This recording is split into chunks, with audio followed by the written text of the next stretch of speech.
I'll be too. Otherwise, I'd be in your life. Hey, I'm just faster.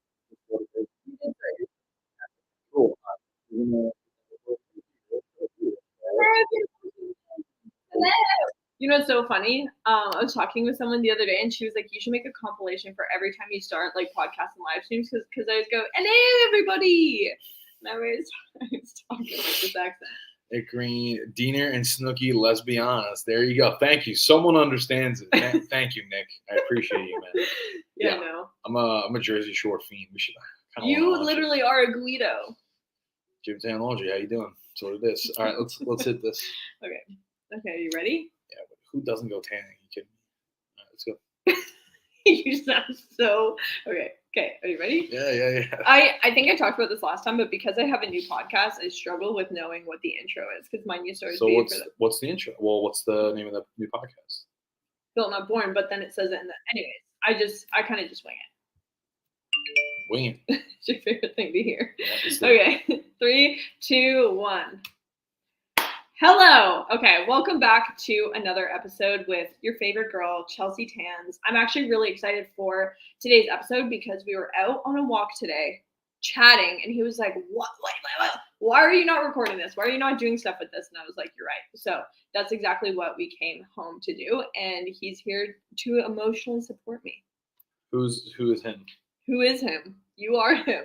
Who's that? Who is it? Who are you? I'm asking you, do I get an intro or no? With the amazing and incredible, smart, jacked, funny Salvatorio. All right, that was a little extreme. Was it? Yeah, do you guys think that was extreme? I feel like it was deserved. I did too.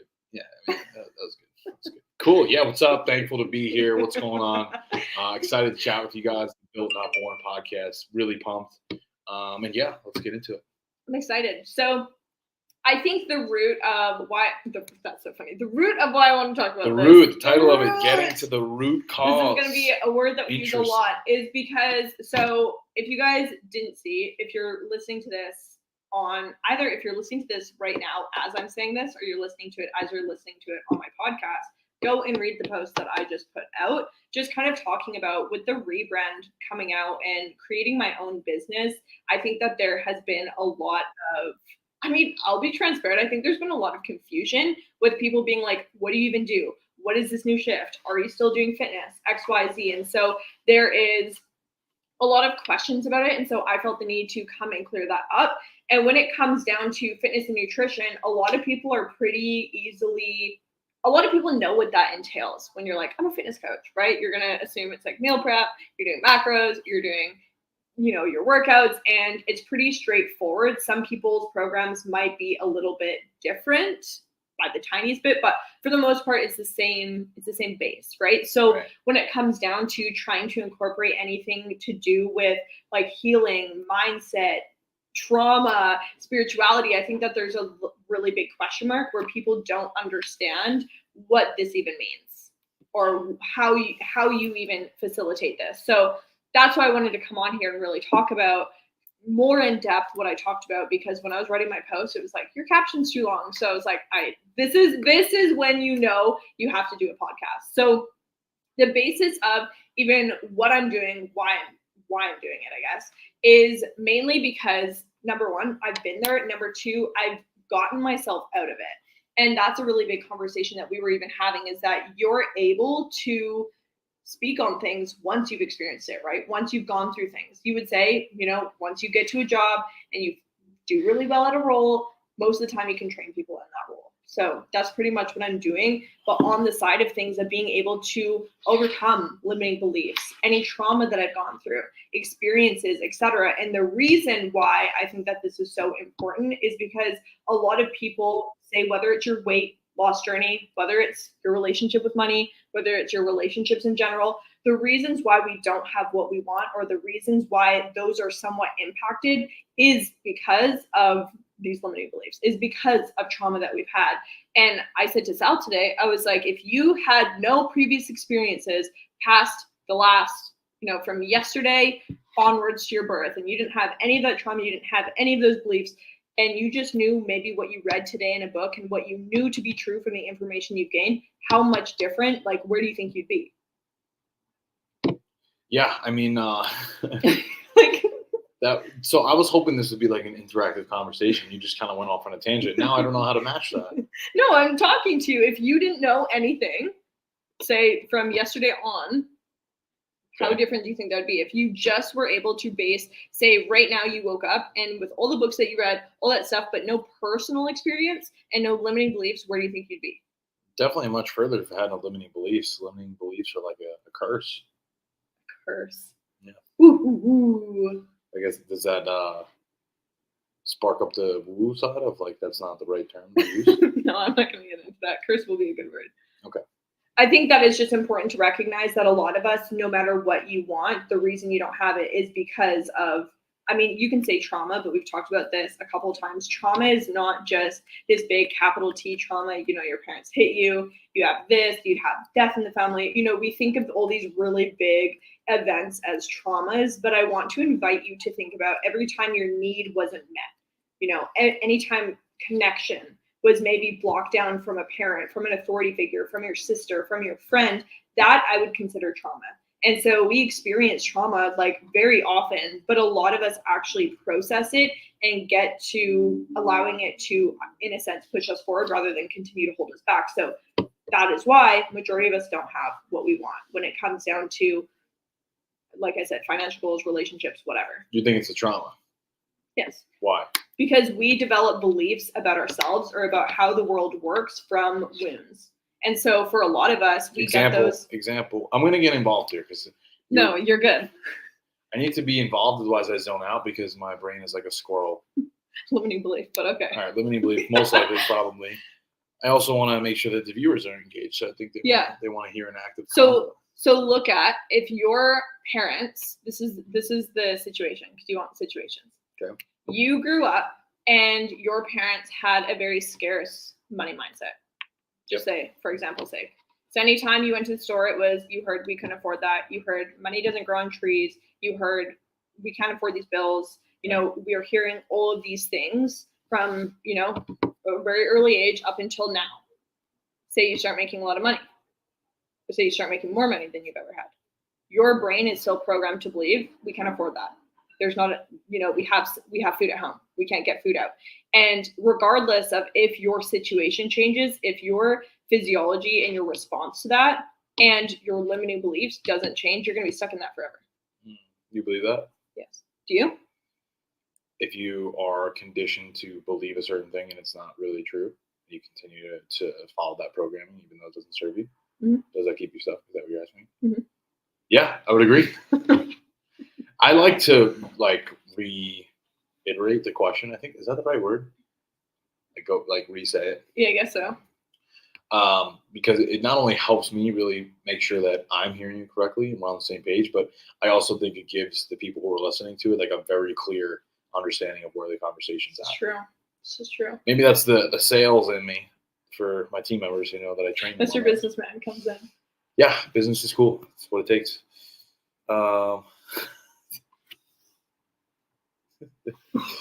Go ahead. No, go ahead. I asked you a question. Now I got distracted. I lost the train of thought. Okay, I'll just frickin' take this over anyways. So I think the basis of what we were talking about too, and why I'm so passionate about this is really when I start to look back at what my life was like or how it's been for the last, how old am I? 24 years, maybe like we'll say 20-ish years.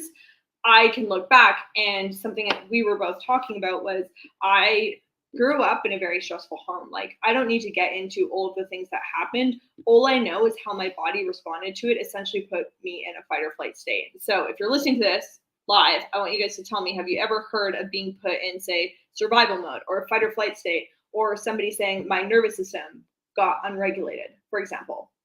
And I want to go into this because a lot of people might know this if they listen to me enough, but a lot of people might not. Okay. Samantha's like my whole life. So point in case, right?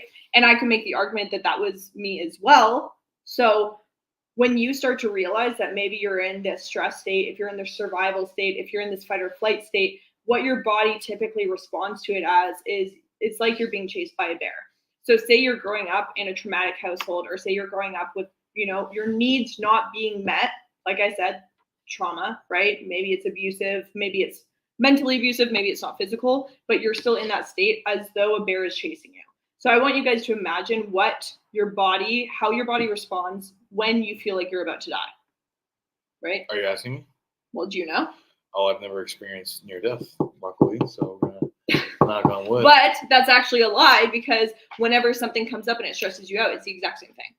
Is it? And though? I think, yes, and I think this is where it all comes from, is when it comes down to, if you're really stressed out, if you're going through trauma, your brain reacts to that as though you're being chased by a bear. Say you get an unfortunate text.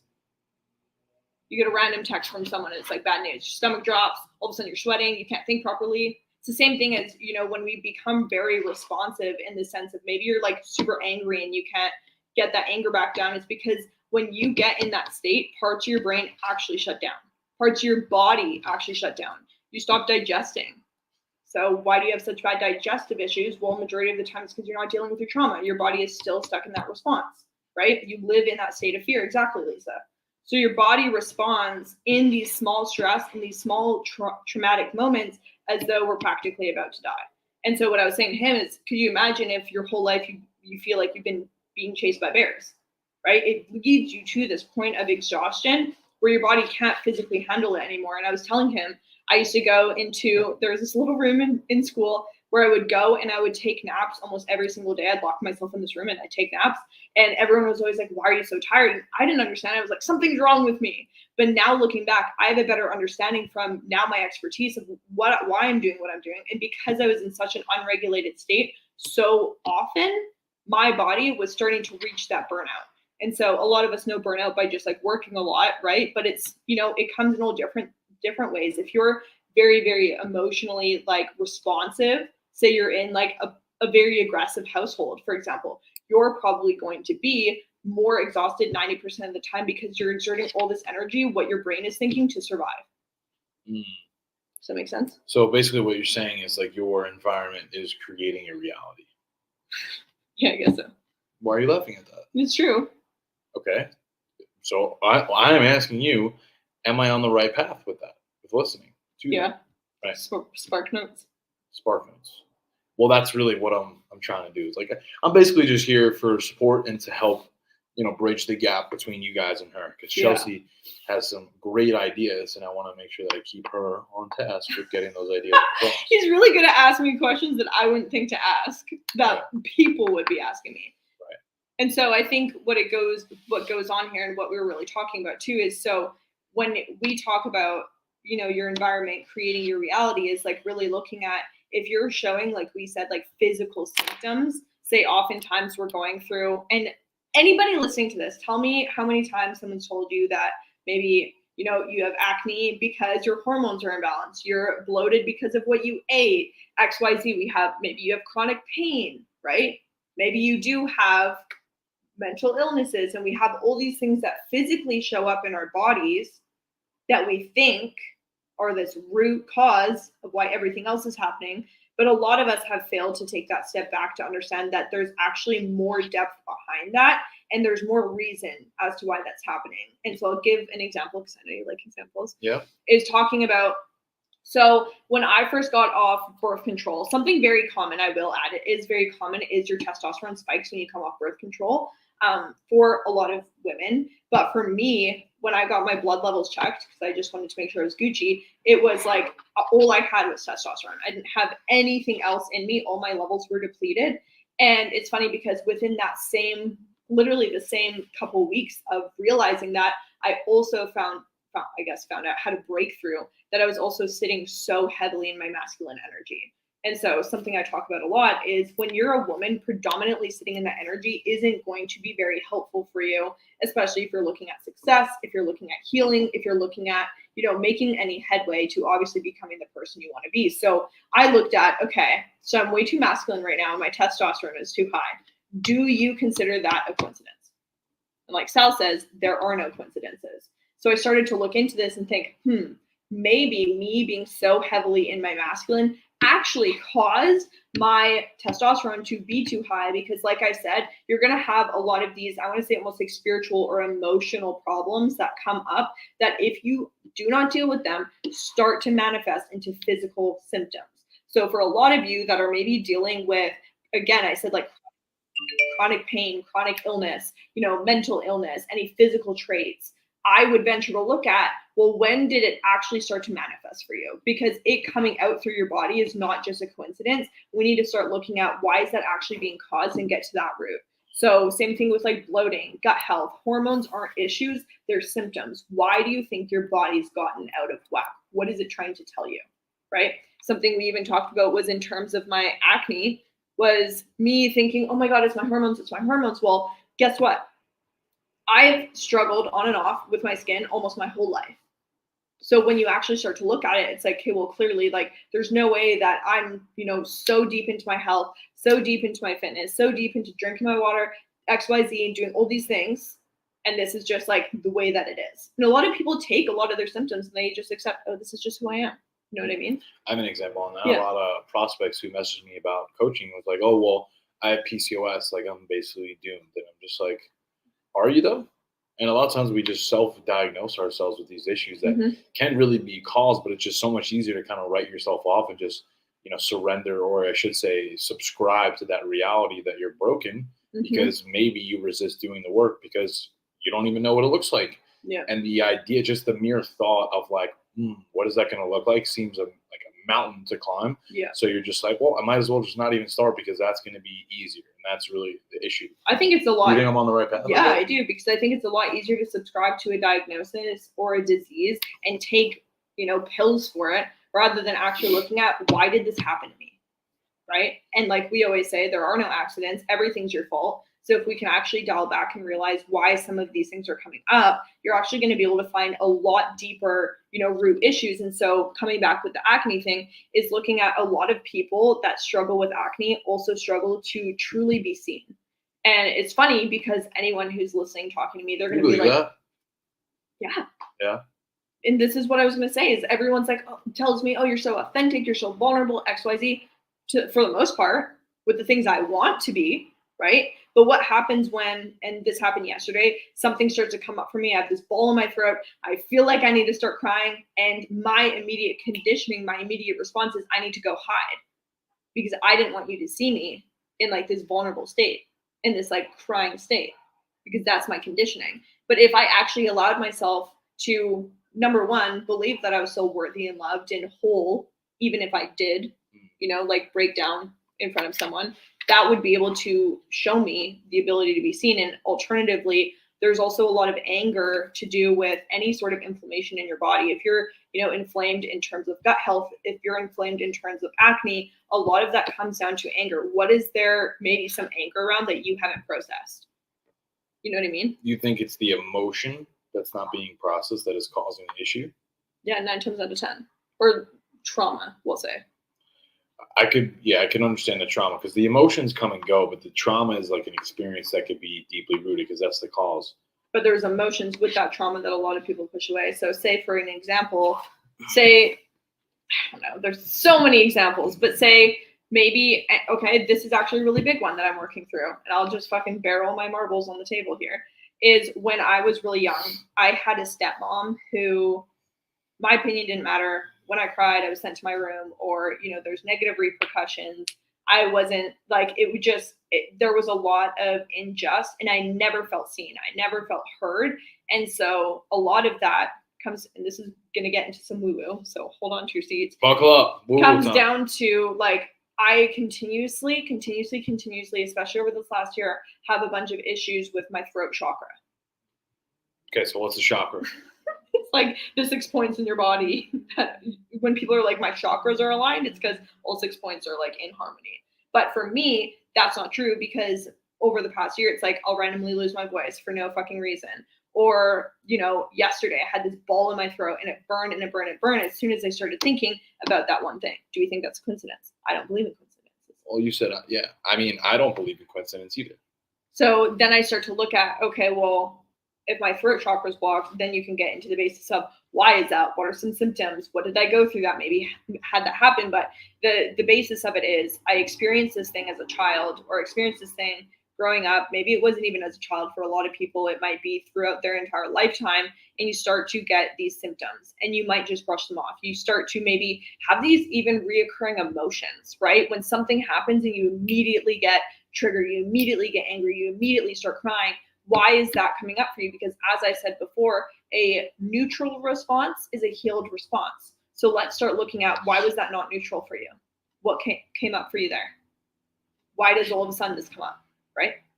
And so for me, something I've really realized is when people like purposely start to misunderstand me, when people don't give me the chance to hear me out, when people like anything to do with that, it really, really gets to me. And I started thinking about it. I'm like, oh my God, because I'm repeating the pattern that I used to live as a child.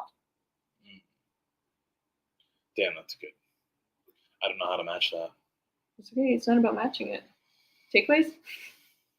Takeaways is that chances are myself and everyone listening to this has things that we need to work on. Mm-hmm. But I think the beautiful piece, or I should say reasoning behind this episode, is that it's bringing awareness to it. I think, and that's really what it is, because we were talking about that in our live the other day. It was like talking about how to heal, and it was continuously the conversation of, okay, what does the work look like? How do you heal? And this is such a complex question for so many people to answer, because it's not just a one size fits all, oh, this is how you heal. And I'll repeat what I kind of said the other day, but it really does stem from that self-awareness, right? When you can pull back in those times where maybe things start to come up for you and you can question why. And so for a lot of people, a lot of my clients, a lot of my friends, when something comes up like that emotion, I tell them, I go, sit in it. When did that first happen to you? Right? When did you first feel this emotion come up for you? And so I'll, name a couple examples. I was doing this with my friend. She was super emotional. Something was kind of coming up for her. She was like, I feel like nobody likes me. I said, okay, wait. She's feeling all these emotions. When did that first happen for you? And all of a sudden breakthrough. She was like, holy fuck. I felt this my whole life with my sister growing up.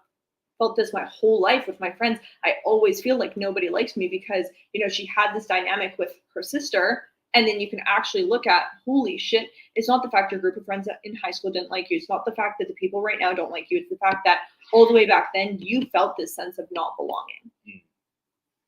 Right? Alyssa, actually, I want to read this because it's a great question. What if you can't remember when it first happened to you? Well, and I think this is the part where you really have to start to dive into that self-awareness. So for like a lot of people, when it comes down to talking in therapy, this is why I say therapy is a great way. It's a great gateway, I should say, to starting to speak about it so you have the awareness of it, right? Mm-hmm. And for some of us, sometimes we can't. I tried to do like a chronological order map in therapy once. She was like, okay, we'll go event to event as much as you can remember from birth. And I was like, it all started when I was 17. And she was like, you skipped a lot of years. Well, like, okay, all right. I want to weigh in on that because there's another piece to that where it's like, the game telephone that you played when you were in like elementary school. Like your memories are distorted. It's like I remember, I don't know what book it was, but I remember reading something where they said basically like almost, 60% of your memories, like you don't really remember the way that they actually happened. Well, and I would challenge us to say that like almost every memory that we have, and I think a lot of it too is like if we're trying to remember our childhood, if you just remember the fear and the not belonging, everything to you is going to be times 10 of that because that was your sole like takeaway from it. So I think going back to Alyssa's question of like, well, how do I know? Right, that was the question. What if you can't remember it? I think it's less about trying to remember a specific thing, and then I would look at maybe the like recurring emotions that you're experiencing. 100%. Right? And usually you can trace that back. I'm not going to say this is an always thing, right. But and this is the thing. Sometimes it's not always going to be an exact example of, oh my God, this one time my friend Sam said this to me. Right. Sometimes, well, that's what I'm saying. Sometimes it's just going to say, holy fuck, I have this like recurring problem that I don't belong. And it's actually starting to impact how I show up in my job. So career-wise, starting to show up how I do in my relationships, right?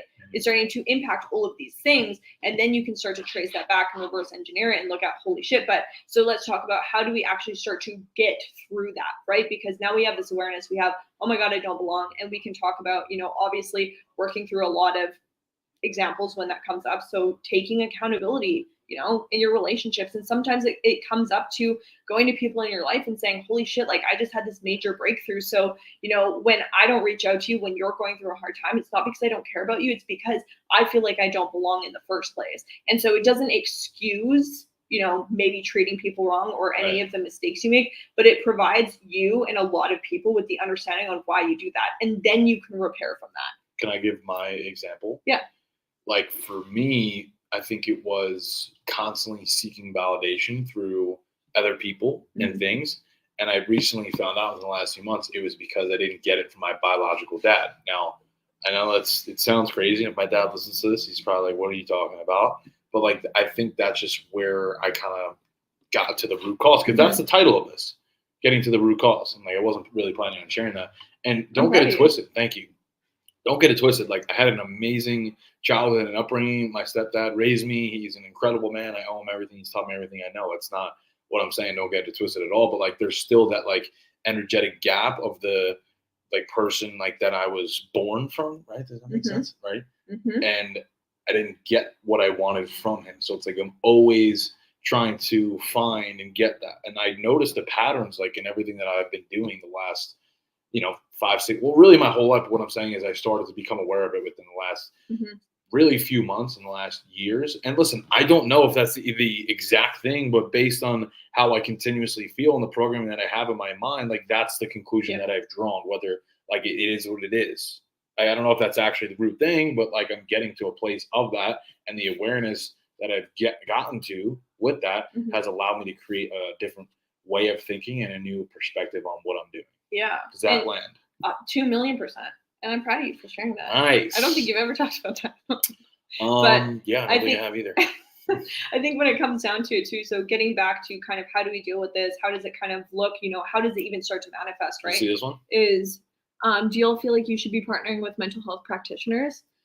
In our practices, I do, like, for a lot of my clients, if I feel like it's out of scope for me, I will say, okay, how about let's go to a therapist if they need some things to work with. So I will never take the name of a therapist. Right. But I think it's really like bringing a lot of awareness. I also have a lot of like more so holistic tools. A lot of therapists you go to will put you on meds, right? So when we start to look at the reality that you don't need meds, we just have to actually look at what's causing this. We have to actually, like, instead of just talking about the same problems over and over, which is more so putting that energy back out in the universe, and that's why you can't get over it, is because you're living in this story. It's how can we actually get past this to create tools and different mindsets and different reactions to these things that are coming up. So to kind of go off of what I was going to say is when we go through a lot of what we go through, say, you've had a lot of trauma growing up as a kid, you had a lot of sadness of being abandoned, and over your years when you lose friends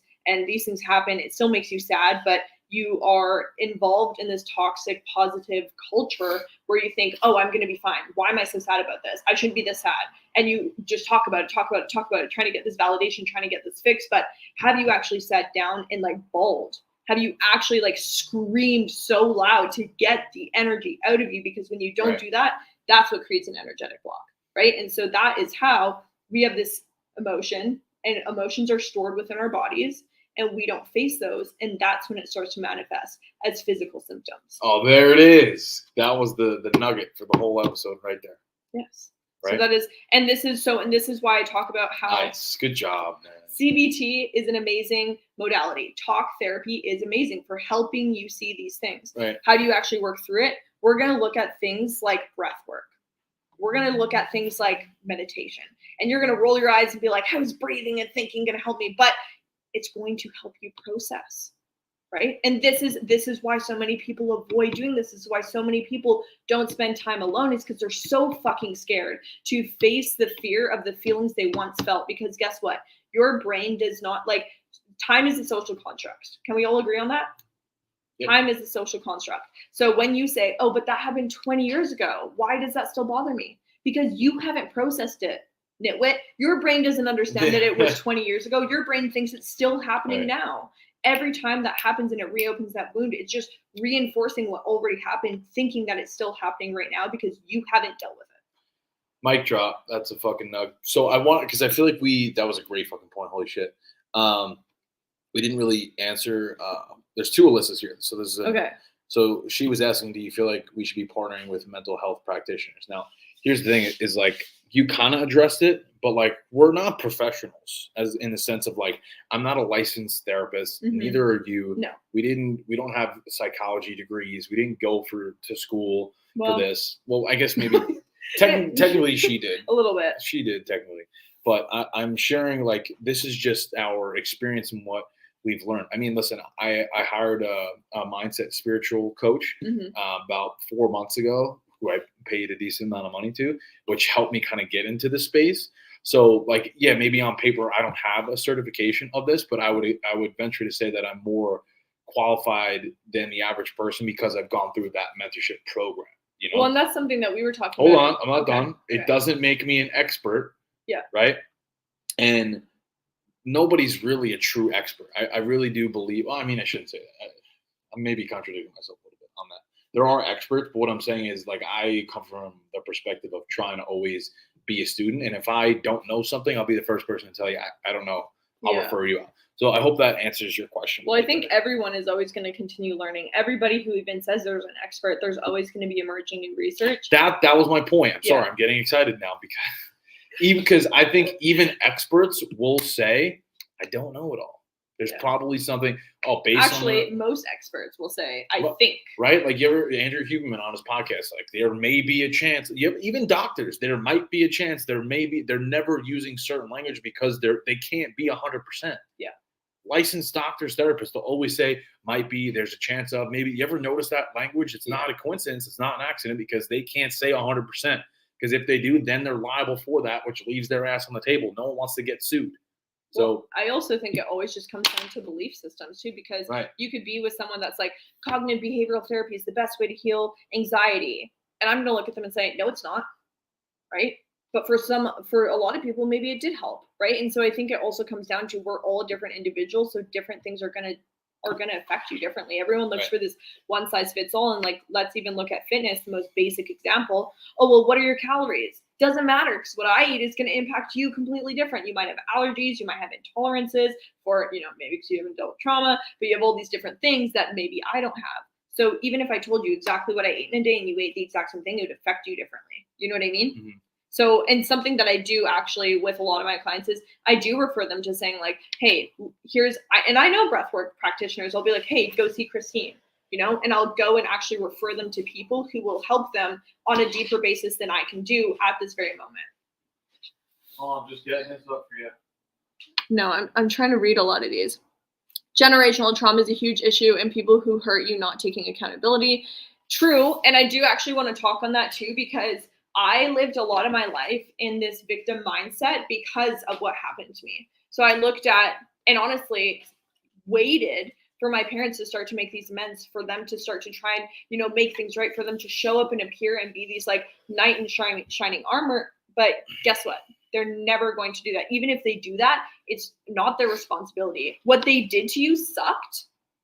And that's okay to understand that and validate that. But it's your responsibility to heal that because no one else can do it for you. Were you addressing this comment from Dominique? Yeah. I agree with that. It can be an issue, but it's also like, it's not their responsibility to own up to it, because if you're waiting for them to come knocking on your door and like apologize for all those things, chances are it probably won't ever happen. Mm-hmm. And if like you're waiting for that, you're almost setting yourself up for disappointment and failure. From my experience, I could be wrong. There may come a time where that conversation may come about, but what I'm saying is to be proactive and not rely on someone else, because that's really the whole framework to this. Yeah. Right? Is taking the action step necessary that's going to allow you to actually get the things that you want. And the only way that's going to happen is by you doing the thing and taking the initiative. Because if you're always sitting in the back seat waiting for somebody else to help you create the things that you want, you're leaving it to them. Does that make sense? Mm-hmm. So that's the victim state. That's the victim state. So you can either be, what is the two sides? There's the victim and growth mindset. Growth. That's what I was saying. Was that the other, you think? That's what I call growth mindset and victim. People probably have differing opinions, but that's what I think. I feel like there's a better way to say growth mindset, but I'm drawing a blank on that. No, I don't really love that, but integrity. Make up your own. Right. Dominique, I have to accept it. I won't be able to talk about it with them. I have to forgive so I can make peace and release it. And I want to talk about this too, because a lot of people ask me how I've healed from what I've gone through. And it's because I take this situation at like surface level of being like, okay, what happened? What were the emotions that came up for me? And I can look at my childhood and say, it gave me abandonment issues. It made me feel XYZ. But guess what? I'm responsible for how I chose to feel. I'm responsible for the beliefs that I created within me. Nobody told me that. Nobody forced me to feel that way, right? Even if they did things that caused that, it's now my responsibility to accept that that was what I created from it. So, and this is meant to be empowering because now I can also look at, I got the belief that I wasn't lovable. So if I created that, I can fucking create the belief that I am.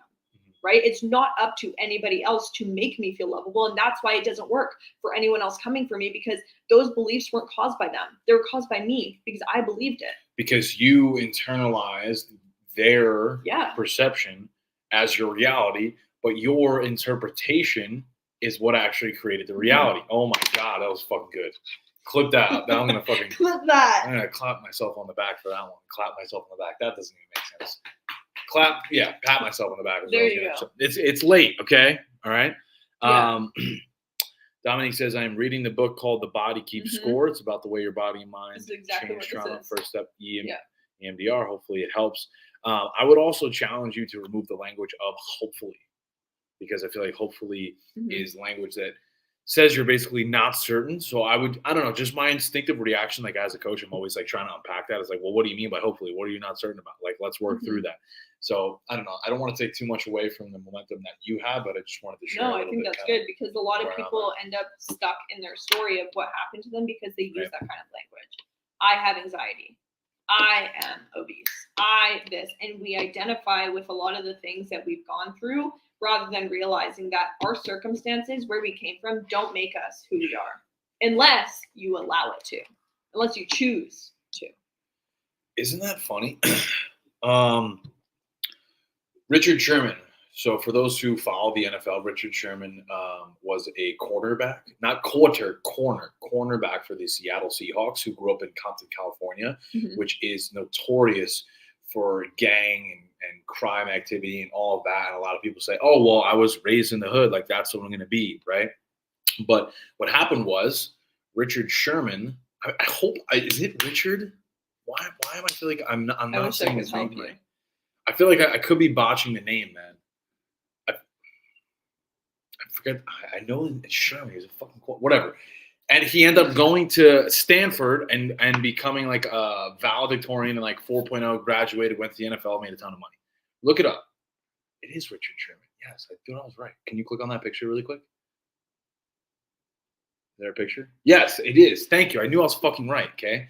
So, yes, he was born in Compton, and everyone else in the environment, and that's the point I was trying to make, is that everybody else in that environment was saying, I'm just a product of this. I'm just going to surrender and subscribe to this is my reality. But he was like, no, I'm determined to figure this out and do whatever it takes. And what did he do?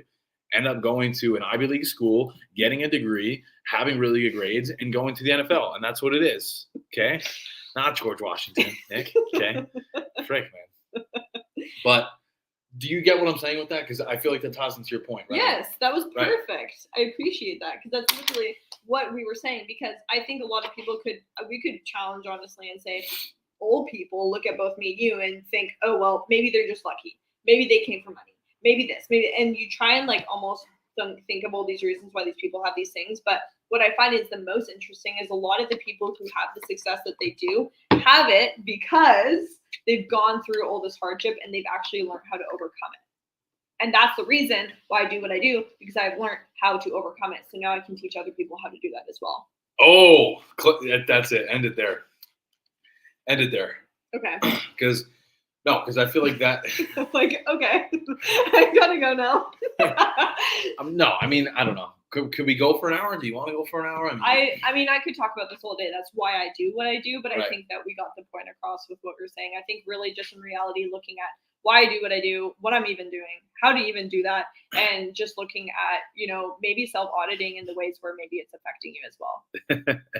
That's what it is. I'm just reading his comments. Nick's he's yelling at me to text him back. All right, bro, I got you.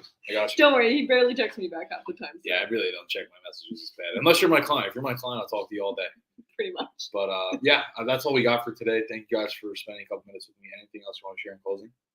No, thanks for doing that with me. No problem. My emotional support podcaster. That was lit.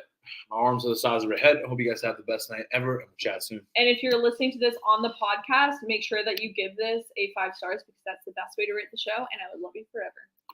Right. Leave her a review because she's an incredible woman with a great mindset and a lot of things to offer. Oh, now I exist after you were put on blast. This kid's funny. All right, When I first saw his messages come in, I was like, I need to